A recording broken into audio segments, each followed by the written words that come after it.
आज के वीडियो में हम लोग प्राचलिक रूप का अवकलन करना सीखेंगे। जब फलन आपका प्राचलिक रूप में दिया हुआ रहेगा तब हम लोग उसका अवकलन कैसे करेंगे आज वो सीखेंगे।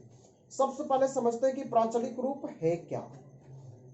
प्राचलिक रूप में क्या होता है कि यहाँ पे x और y जो चर है वो दोनों ही चर किसी दूसरे चर के रूप में दिया हुआ रहेगा। जैसे कि x भी y के रूप में दिया हुआ रहेगा और y भी t के टर्म में और x भी t के टर्म में, दोनों जो है t के टर्म में दिया हुआ रहेगा आपको फंक्शन। तब आपको वहां पे dy बाई dx निकालने के लिए कहा जाएगा। ऐसा भी हो सकता है कि x जो है थीटा के टर्म में दिया हुआ हो और y भी थीटा के टर्म में दिया हुआ हो और तब आपसे कहा जाए कि dy बाई dx निकालिए। क्लियर हो गई बातें।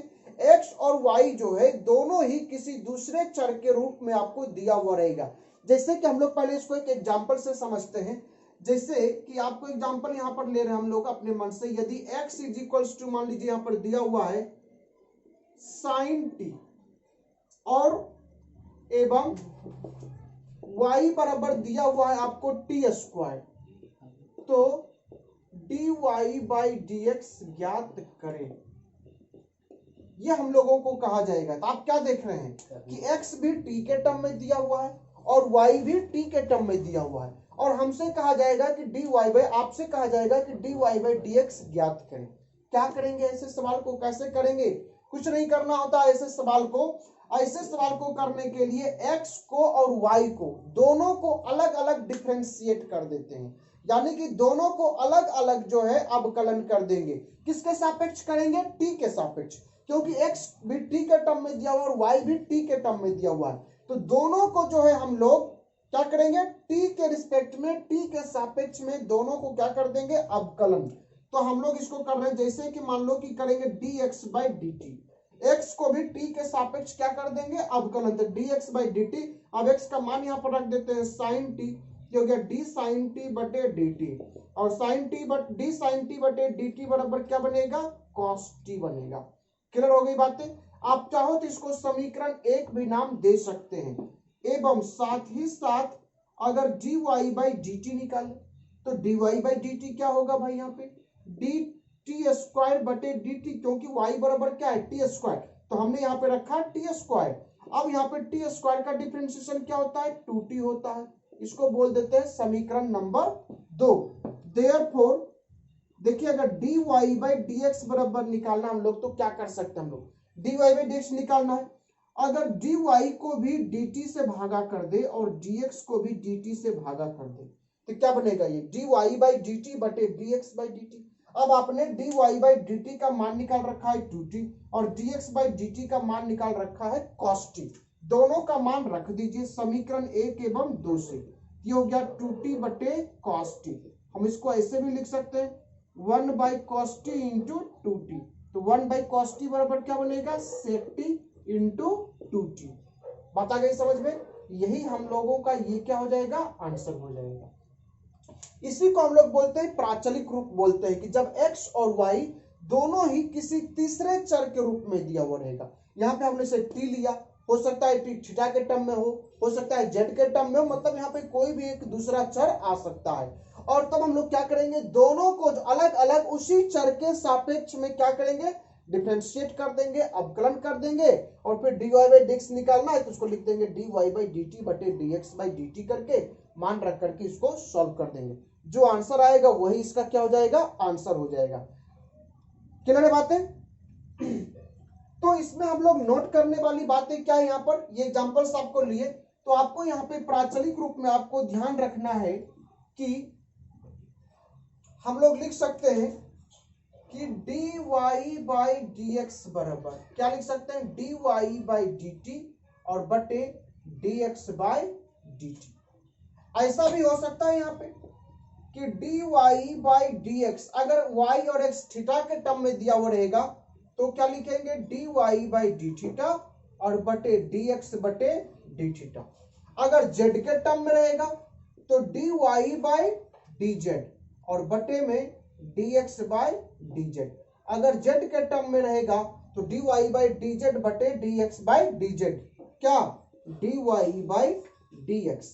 बेसिकली आपको जो है मैक्सिमम क्वेश्चन आपको दिखेगा या तो टी के टर्म में रहेगा या तो थीटा के टर्म में। रेयर केस है कि कहीं आपको जेड के टर्म में दिखेगा। आपको ज्यादा जो प्रचलित जो है फॉर्म वो ये है, या तो टी के टर्म में रहता है या तो थीटा के टर्म में रहता है। तो आपको यही फॉर्मूला याद रखना है कि d y by d x बराबर जो है d y by d t बटे d x by d t. और अगर थीटा के टर्म में दिया रहेगा तो d y by d x बराबर लिखेंगे d y by d theta बटे d x by d theta लिखेंगे। क्लियर हो गई बातें। और जेड के टर्म में दिया हुआ रहेगा तो d y by d x बराबर लिख देंगे d y by d z बटे d x by d z. करते हैं आगे इसमें एक्सरसाइज, और आपके बुक से जो एग्जांपल्स है वो भी जरा कर लेते हैं हम लोग। चलिए आपके बुक में जो एग्जांपल है एग्जांपल नंबर 34। एग्जांपल नंबर 34 में आपसे कहता है कि यदि x बराबर a cos थीटा, x बराबर आपको दे रखा है a cos थीटा, साथ ही साथ आपको y बराबर दे रखा है a sin थीटा, तो dy by d x is equals to what.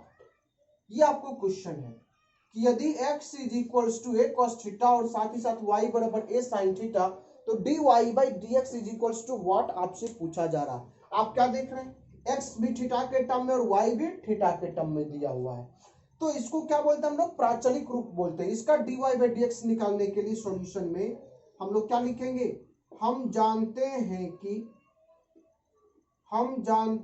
कि चूंकि dy बाई डी एक्स बराबर क्या होता है, देखिए थीटा के टर्म में है तो क्या लिखेंगे dy बाई डी थीटा बटे dx बाई डी थीटा। यानी कि क्या हुआ कि y को भी थीटा के सापेक्ष अवकलन कर दिए और x को भी थीटा के सापेक्ष क्या कर दिए, अवकलन कर दिए।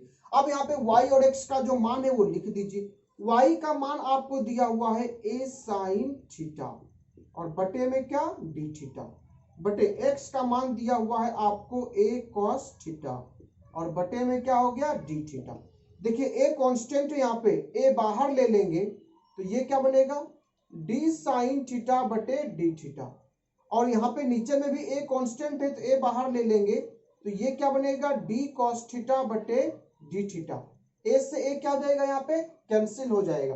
कैंसिल होने के बाद sin थीटा का डिफरेंशिएशन हो जाता है cos थीटा और cos थीटा का डिफरेंशिएशन हो जाता है माइनस sin थीटा। यहाँ प्लस और माइनस तो क्या बनेगा माइनस, और cos थीटा बटे sin थीटा बराबर हो जाता है cos थीटा।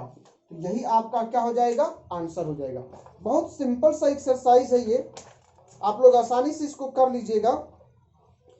और दो एग्जांपल्स और है तो हम दोनों एग्जांपल्स को भी देख लेते हैं जरा।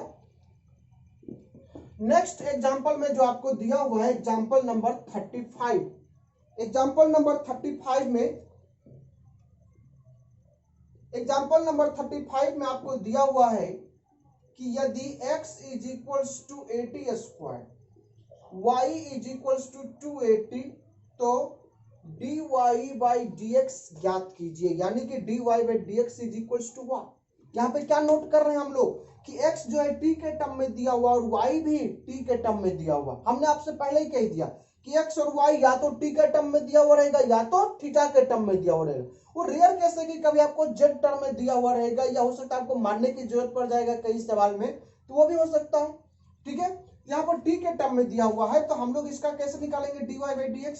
तो वही बात है, हम जानते हैं कि, है ना, हम जानते हैं कि चूंकि dy बाई dx बराबर क्या होता है dy बाई dt और बटे dx by dt, dy by dt और बटे dx बाई dt। यहाँ पे y का मान और x का मान क्या करेंगे, रख देंगे। तो यहाँ पे y का मान रखेंगे हम लोग 280 बटे dt और x का मान है 80 स्क्वायर, यहाँ रख दिए 80 स्क्वायर बटे dt। कोई दिक्कत नहीं। आगे लिखते हैं यहाँ पे, यहाँ देखिए 2 और a दोनों कांस्टेंट है तो दोनों को दोनों बाहर चलाएगा तो यहाँ पे क्या बचेगा dt बटे dt।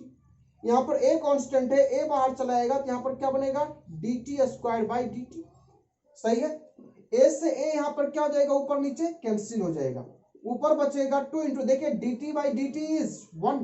जिस प्रकार से dx by dx is equals to 1 होता है उसी प्रकार से dt by dt is equals to भी क्या होगा 1 होगा।